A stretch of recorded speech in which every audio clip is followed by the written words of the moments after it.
When looking ahead to IFC, we have to really understand what's happening with it today, and maybe what we need to look at in the future. And are there models in the world that actually that we can take from to build upon it?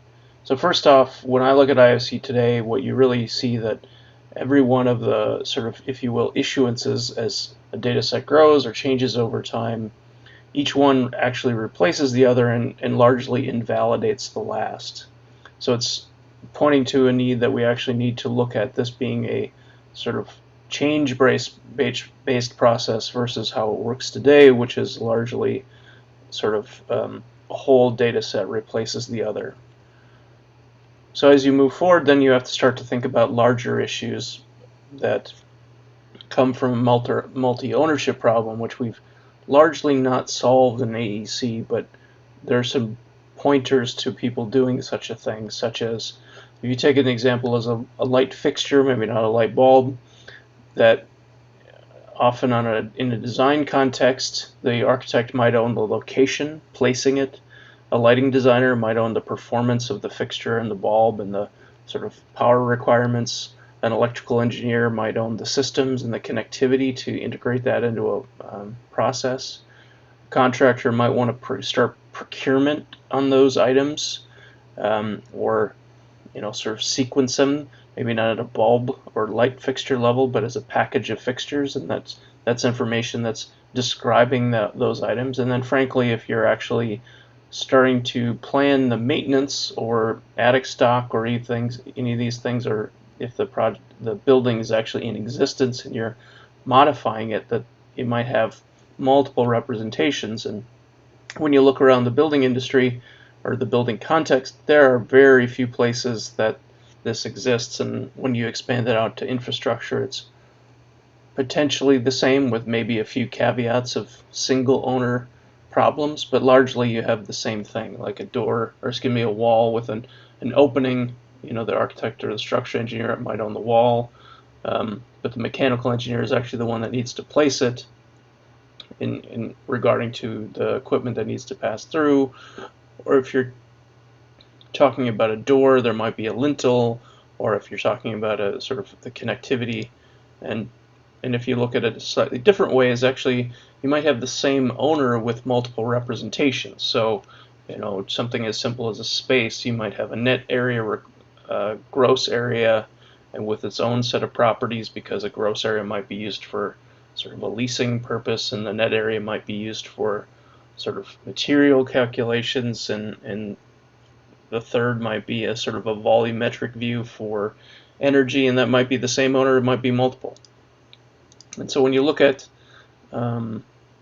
this problem, what you actually realize is you sort of have one thing with different pieces of information attached to it, and this is not consistent. Like on any given project, this could be a different set of data if you look back at that space, that area, gross area, and energy, and the energy volume, and that keeps expanding. So when looking at the industry, what you find outside the industry, what you find is there's something called data-oriented design, which is this sort of largely comes from the game industry. There's many different names for this, it turns out, but it's a reaction to this sort of strict object hierarchy.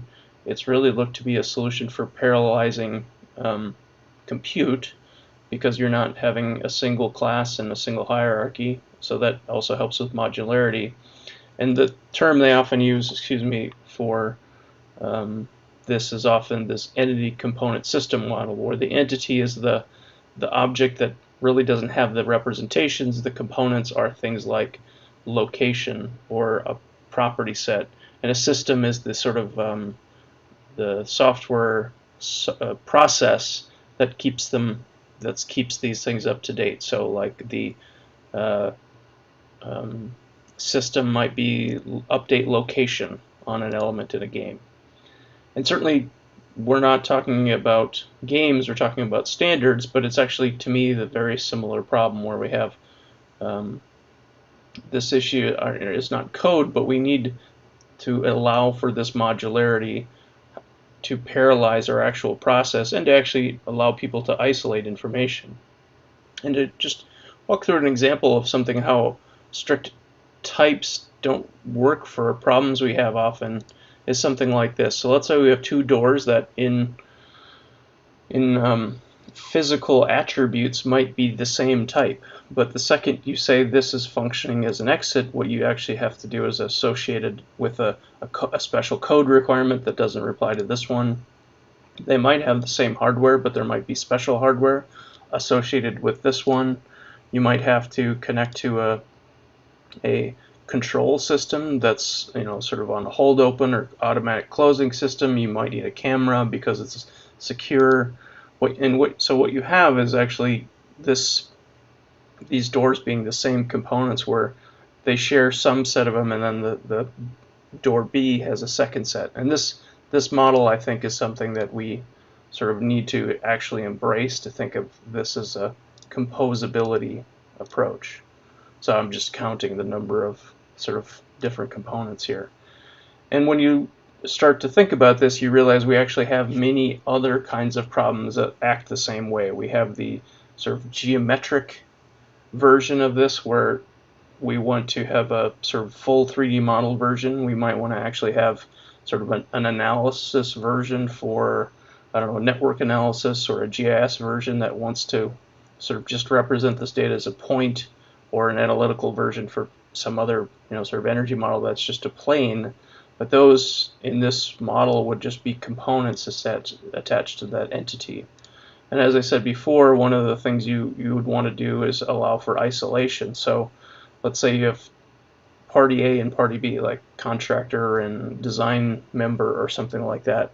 And you want some shared information, but also you want information that's not shared. So your proprietary design information or stuff that's sort of work in progress versus if this is the contractor, they might have their scheduling information that's not really relevant to this side of the fence, but you'd want to be able to make those connections.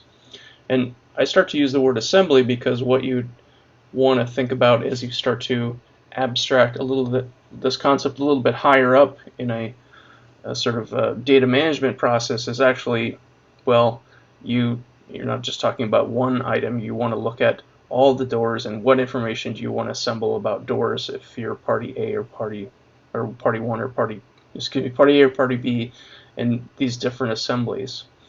And so when you start to think about the structure of IFC today, you sort of see this idea that maybe what you do is we need to do is disintermediate sort of things that belong to the file from the components and the elements. And so this idea that you might have the elements and the components at this level, but things like groups, systems, and classifications, which are also could be thought as components. There's some questions on how we might do such a thing, and spatial structures along with that. They actually might have a sort of connection back to the components, but they might be applied at this sort of a assembly level, where you have many. And I'm using the words assembly, or you could almost think about these as scenes in some of the more spatial or game-oriented views of the world.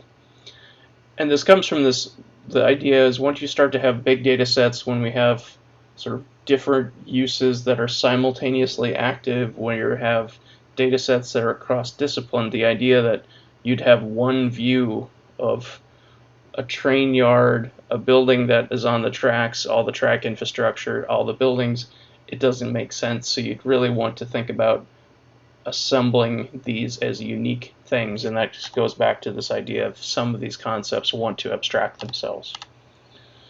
And certainly you could have different representations of these things. Finally, you start to think about that, well, everything wants to be a component in this sort of model because it really wants to be composable. So a list of all the different things that you might want to put in that bucket. I'm not going to read those all, but then all of a sudden, or not all of a sudden, but you'd also want to consider, like, well, a GLTF representation is just one kind of geometry, and you might have the step version and the GLTF version both available, and they're both just components in this model. Cloud scripts, control geometry, parametric geometry, you get the idea. And then if you do things like materials, this is obviously something we need to be thinking about as we move forward with IFC. And I think it's important actually to look a little bit ahead to think about that it's not always going to be a person driving a piece of software that makes these things. So it's a very common forward-looking view that AEC data should act more like software, so you should have a script that can both be a component but also generate an output that doesn't have to be sort of manipulated by a person. Could be part of an automatic CI/CD sort of view of the world, or all these things that could be very similar ideas, but like a service that once you make a change and it gets checked into a platform, this service adds a new component, which is a different, sort of more detailed geometry representation or a new set of parameters. All of these things I think it's important to think about.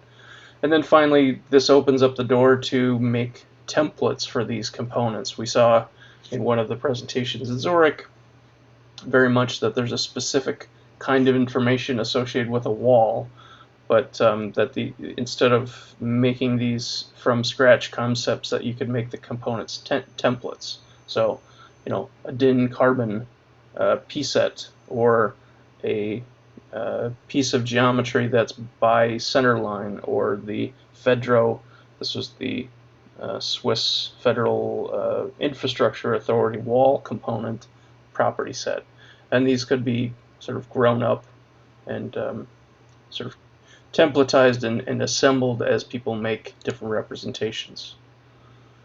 So that was basically the summary of the ideas. This is a rough draft. Sorry the audio is not great, but I hope this helps. Cheers.